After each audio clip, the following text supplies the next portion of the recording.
propuesto hoy hablar de gamapatías menos frecuentes o gamapatías raras. El doctor de la Rubia ya os ha empezado a decir alguna cosilla de las que os voy a contar ahora, que son mucho menos frecuentes que el mieloma, pero que como nunca salen en las reuniones estas, pues Teresa ha dicho, oye, algún día tenemos que hablar de estas porque si hay alguno en la sala que tiene alguna cosa de estas, nunca hablamos de él, ¿no? Entonces aquí, por probabilidad de las cosas que os voy a contar yo, que son como los primos del mieloma, debe haber de 0 o 1, pero bueno, si hay alguno, pues que sepa que hoy hablaremos de su cosa en concreto. De lo que os han hablado hasta ahora, y además pues Javier lo ha contado muy bien, ¿no? Los que estáis aquí, la mayoría, o los familiares de los que estáis aquí, tenéis entre gamapatías monoclonales de significado incierto y mieloma múltiple. Y esto es como un continuo, ¿no?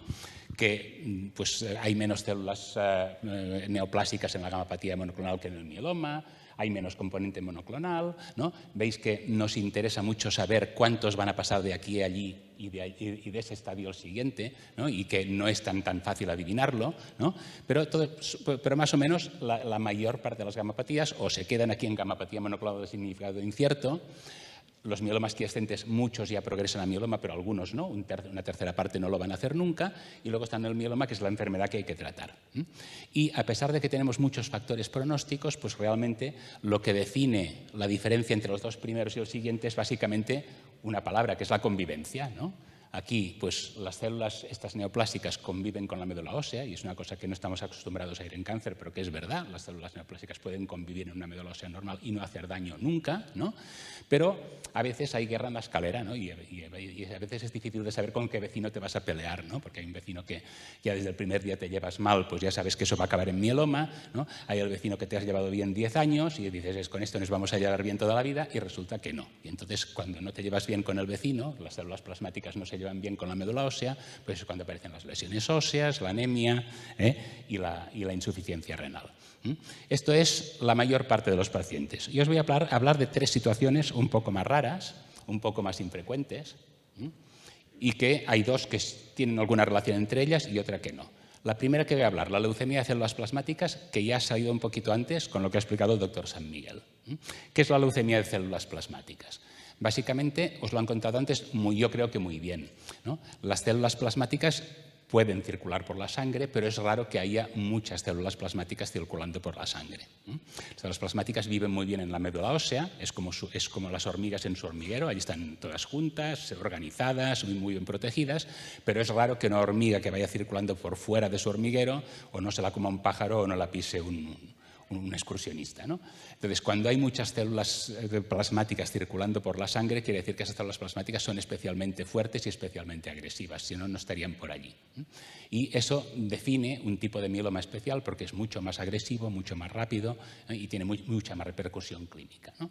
¿Cuántas células plasmáticas tiene que haber para que esto sea malo? También os lo ha dicho el doctor San Miguel, esto es como un continuo, no es una cosa de que haya un número, ¿no? Y para que os hagáis una idea, la primera definición de células de leucemia de células plasmáticas que hubo, pues el doctor Carlos Fernández del Clínic pues ya lideró el grupo que en el 2013 dijo que tenían que ser el 20% de las células que circulaban, de los glóbulos blancos, ¿no? Que quiere decir 2.000 millones por litro.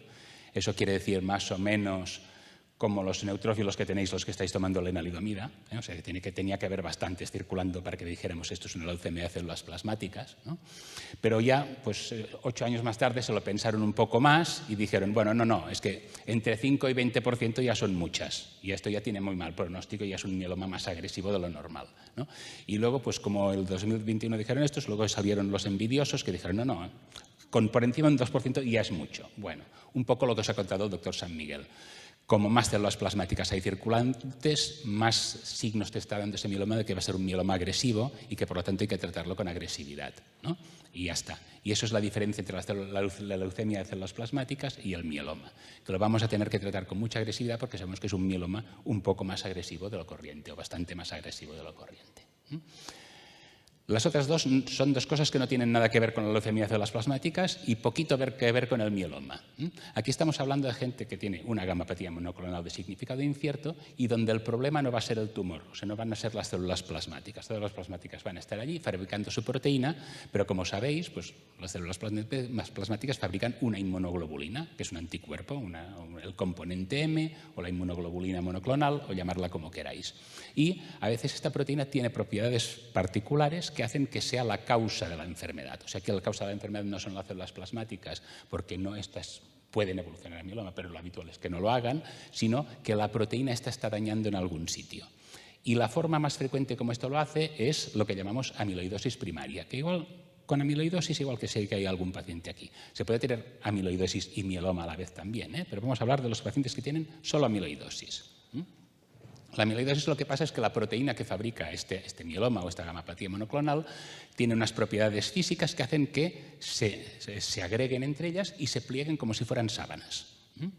Y estas sábanas se pueden depositar prácticamente en cualquier órgano, excepto el cerebro. Se pueden depositar habitualmente corazón, riñón, intestinos, nervios, en muchos sitios, ¿no?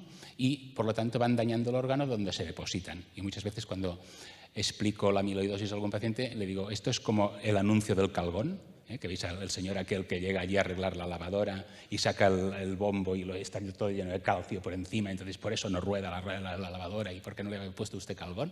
Pues es un poco lo mismo. La proteína se va acumulando en algún órgano, lo va dañando y entonces produce un daño orgánico, que habitualmente es corazón, riñón, pero pueden ser muchos otros órganos, ¿no? Esto es difícil de sospechar porque es mucho más infrecuente que el mieloma. Son normalmente gente que tiene una gamapatía monoclonal que o es conocida o no es conocida, o se controla o no se controla, y que empiezan a tener síntomas cuando ya la amiloidosis ya es muy avanzada, ¿no? Y por lo tanto a veces cuesta mucho de diagnosticar. Además, cuando la sospechas, que es el primer paso importante, sospechar que puede haber una amiloidosis, cuando a alguien le pasa algo raro, hay que hacer una biopsia donde veas esta proteína, ¿no? Y esta proteína pues muchas veces es fácil de, por ejemplo, muchas veces pinchamos grasa subcutánea con una aguja y si hay amiloidosis depositada allí ya la diagnosticamos, pero muchas veces tenemos que ir al órgano que está fallando, que puede ser el riñón, puede ser el corazón, y hay que irlo a biopsiar para ver si hay amiloidosis allí, ¿no? Y entonces allí vemos esas proteínas acumuladas, ¿no? Esto es un riñón, que cuando las teñimos, esto es como muy artístico todo y por eso os lo he puesto, es como bonito, no es bonito tenerlo, pero es bonito las fotos, ¿no? Porque cuando esto lo teñimos con un tinte que se llama rojo Congo, estas proteínas se tiñen de rojo, y cuando las vemos con una luz especial que se llama luz polarizada, cogen ese color amarillo-verde brillante que le llamamos un verde manzana, ¿no? No sé si es de manzana o no, pero que cuando esto pasa ya sabemos que en ese órgano hay amiloide y por lo tanto ese paciente pues tiene una amiloidosis. La amiloidosis, lo que os he dicho, cuesta de diagnosticar y entonces en todos los libros de amiloidosis siempre salen estas fotos, ¿no? Que estos son cuando la amiloide se deposita pues, en el tejido subcutáneo debajo de la piel o en la lengua, por ejemplo, y vemos estos ojos que llaman los típicos ojos de mapache o la lengua muy grande, ¿eh? Muchas veces, si alguna tiene amiloidosis, seguro que se nota que le engorda la lengua. Esto dices, hombre, con esto parece que tiene que ser fácil de sospechar. El problema es que cuando ves esto es que esta amiloidosis ha llevado sin diagnosticar 10 años. O sea, esto no nos sirve de nada porque son signos de la amiloidosis muy tardíos, ¿no? Que aparecen en todos los libros, pero lo que interesa es diagnosticar la amiloidosis antes de que pasen estas cosas. ¿Qué detalles nos hacen sugerir que un paciente con una gamapatía monoclonal pueda tener además una amiloidosis? Pues, por ejemplo, en las proteínas en orina. La proteína, las cadenas ligeras o la proteína ligera de la inmunoglobulina se elimina a veces por la orina y en el mieloma lo típico es que salga como en la gráfica de arriba, allí muy hacia vuestra derecha, ¿vale? Entonces, ¿qué pasa cuando un paciente con una gamapatía monoclonal lo que pierde es otro tipo de proteína que es la albúmina? Eso quiere decir que ese riñón está fallando y no es por culpa de la proteína que elimina del mieloma, sino que es por culpa de que este riñón está acumulando algo y normalmente pues con mucha frecuencia es amiloidosis, ¿no? Cuando vemos esto, biopsiamos el riñón y decimos, tate, amiloidosis, habrá que tratarla. O sea que, en general, tenéis que pensar que la gente que tengáis una gamapatía monoclonal de significado incierto, como os ha dicho Javier, no estáis enfermos, tenéis un hallazgo de laboratorio que hay que seguirlo porque puede dar alguna enfermedad. Y la enfermedad que puede dar más normalmente es el mieloma, pero la segunda enfermedad que puede dar más frecuentemente es una amiloidosis, ¿no? Entonces, yo recuerdo una vez que con los residentes estaba dando una clase de amiloidosis y les dije, a ver, las gamapatías monoclonales no dan síntomas porque no son enfermedades. Si tenéis un paciente con síntomas, tendrá alguna cosa más que puede ser una amiloidosis. Y a los 5 minutos me llega una residente y me dice, tengo una paciente que la llevo desde hace tiempo por una gamapatía, se encuentra fatal y debe tener esto. Pues la vamos a ver, ¿no? Y cuando vi a la paciente me empezó a contar de cosas. Mi hija, mi marido, tal, no sé cuál, no sé cuántos, montones de problemas. Dije, esta mujer tiene una gamapatía y tiene problemas, pero no tiene una amiloidosis. Pero le pinchamos la grasa subcutánea, ¿no? Y tenía una amiloidosis. O sea que hay que sospecharla y hay que pinchar, ¿vale? Porque a veces los síntomas son muy poco específicos. Pueden ser hipotensión, pueden ser diarrea, si hay amiloidosis intestinal, puede ser un cansancio tonto, ¿no? Claro, todos vamos cansados. Entonces, a veces hay que darle la importancia. Igual que a veces no diagnosticas a los mielomas que se presentan con un dolor de espalda, porque todo el mundo tiene dolor de espalda, igual pasa con la amiloidosis cuando te viene alguien que está cansado, que tampoco le haces mucho caso hasta que ves que ese cansancio no es demasiado normal, ¿no? ¿Cómo tratamos la amiloidosis? Pues bueno, estas enfermedades, como son muy raras, muchas veces lo que hacen es heredar la ropa vieja del mieloma, ¿no? O sea, como son enfermedades difíciles de diagnosticar, con poca incidencia, pocos pacientes lo tienen, es difícil hacer estudios específicos, pues lo que funciona para el mieloma, pues seguramente funciona para esto, ¿no? Y la amiloidosis, un poco la historia de la amiloidosis ha sido esta, ¿no? Tratarlo con cosas para el mieloma. La gravedad de la amiloidosis es siempre por la afectación cardíaca. La afectación cardíaca hace que tengas insuficiencia cardíaca, que ya es muy malo de por sí, pero que puedas tener arritmias, ¿no? La insuficiencia cardíaca muchas veces te puedes anticipar un poco y hacer tratamiento. Las arritmias te pueden venir por sorpresa. O sea que la amiloidosis es una enfermedad con riesgo para la vida cuando hay afectación cardíaca. Cuando no hay afectación cardíaca y hay afectación sobre todo renal, eso es muy malo para el riñón, porque puede llevar a la insuficiencia renal y a la diálisis, pero ya no es una enfermedad, digamos, mortal, por entendernos. Es una enfermedad que puede llevar a la muerte del riñón, ¿no? Y entonces tienes que hacer lo que tienes que hacer, que puede ser diálisis o trasplante renal incluso, ¿no? Cuando afecta a otros sitios, nervios, infiltra el hígado, puede infiltrar el intestino, sobre todo es unas enfermedades que no son graves desde el punto de vista vital, pero que dan una calidad de vida muy, muy penosa si no se tratan, ¿eh? Gente con afectación nerviosa que muchas veces tiene calambres, tiene parestesias, tiene problemas durante años y años y años, o diarreas durante años y hay afectación intestinal, ¿no? O alguna paciente pues, que tiene una afectación hepática que dices esto habitualmente molesta poco, aparte de alterar los análisis, pero que puede dar muchas molestias, mucho dolor y mucho malestar. O sea que son enfermedades que, excepto la afectación cardíaca, sobre todo lo que dan es muy mala calidad de vida. Y por lo tanto, lo tratamos ¿cómo? Pues lo tratamos con fármacos para eliminar las células de la gamapatía monoclonal, las células plasmáticas, porque así dejas de fabricar la proteína. ¿Qué diferencia hay con el mieloma? Diferencia en sentido negativo. Tu mieloma, por muy mal que te encuentres, si lo tratas y el tratamiento va reduciendo la carga de mieloma, te vas encontrando mejor. Luego te encuentras mal por la lenalidomida y el bortezomib y estas cosas, pero te encuentras mejor del mieloma. Con la amiloidosis eso no es tan seguro, ¿eh? Tú rebajas la carga de la proteína, dejas de fabricar la proteína, deja de acumularse proteína en los tejidos, pero eso no quiere decir que esos órganos que ya estaban afectados mejoren. Dependerá de cuánta amiloidosis tenían acumulada, dependerá de cuánto tiempo llevaba este paciente con amiloidosis sin tratar, ¿no? Con lo cual muchas veces pues, la proteína desaparece, estás en remisión completa, que cuando es un mieloma decimos remisión completa, qué bien. Pues cuando es amiloidosis a veces es remisión completa, pero el corazón va igual de mal, o el riñón va igual de mal, o la afectación nerviosa va igual de mal, ¿no? Con lo cual muchas veces toca hacer tratamientos combinados. Primero, que dejes de fabricar la proteína, tratando la amiloidosis pues, con fármacos pues, como bortezomib, como ciclofosfamida, como daratumumab, etc. Y después toca hacer pues, o un trasplante cardíaco o un trasplante renal porque el órgano no se recupera, ¿no? Por lo tanto, son enfermedades un poco complejas, ¿no?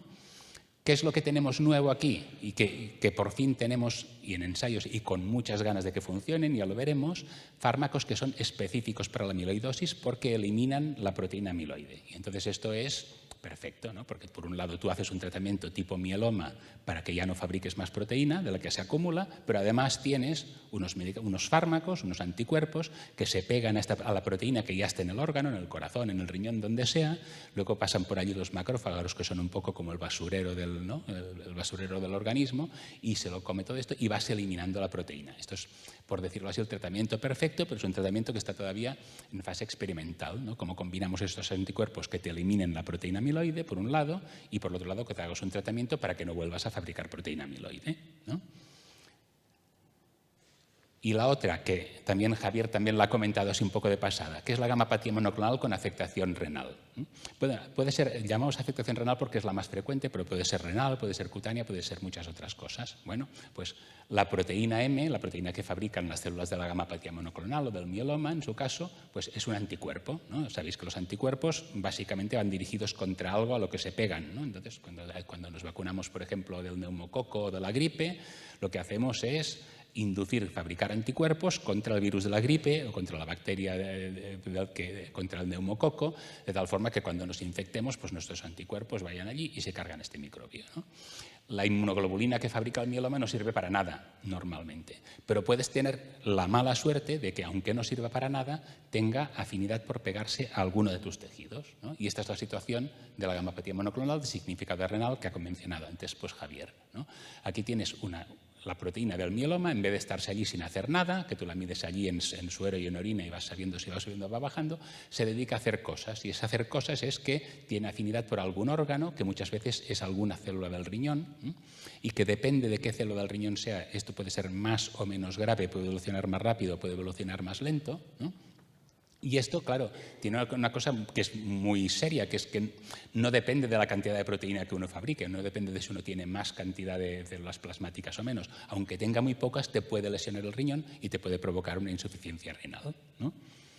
Y, por lo tanto, pues también, ¿qué hacemos con estos pacientes? Pues los tratamos también al estilo que tratamos al mieloma. No tenemos otros tratamientos, no tenemos tratamientos específicos y lo que hacemos es intentar que no fabriques esa proteína. Pero aquí, con mucha más importancia, es básico, ¿no? Pues que consigas una respuesta completa, porque por muy pocas plasmáticas que queden y por mucha poca inmunoglobulina que fabriques, eso puede seguir lesionando el riñón o el sitio donde vaya a ir a parar, que digo, habitualmente riñón, pero puede ser piel, pueden ser nervios, pueden ser otros órganos, ¿no?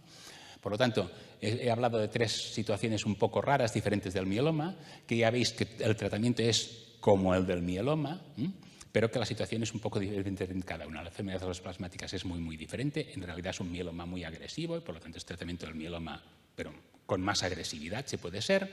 La amiloidosis, que tiene la particularidad esta de que, tratando como al mieloma, no siempre arreglas el órgano que se ha lesionado y que, por lo tanto, a veces tienes que, ahora mismo el tratamiento es, después de tratar la amiloidosis, es pues, hacer un trasplante renal, hacer un trasplante cardíaco, y que quizá con estos nuevos tratamientos tenemos, ¿no?, una nueva arma para luchar contra ellas. Y las gamapatías estas monoclonales de afectación renal, que son muy raras, son muy especiales, también se tratan como el mieloma, pero hay que vigilar mucho la función renal porque habitualmente son muy rápidamente progresivas, o sea, pueden lesionar el riñón mucho más rápido que la amiloidosis, ¿no?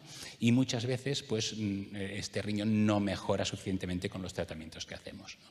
Es verdad que estas no tienen nunca afectación cardíaca y eso es muy bueno porque, como os he dicho, la afectación cardíaca es lo peor que le puede pasar al paciente con amiloidosis. Y ya con esto yo creo que ya os lo he contado todo.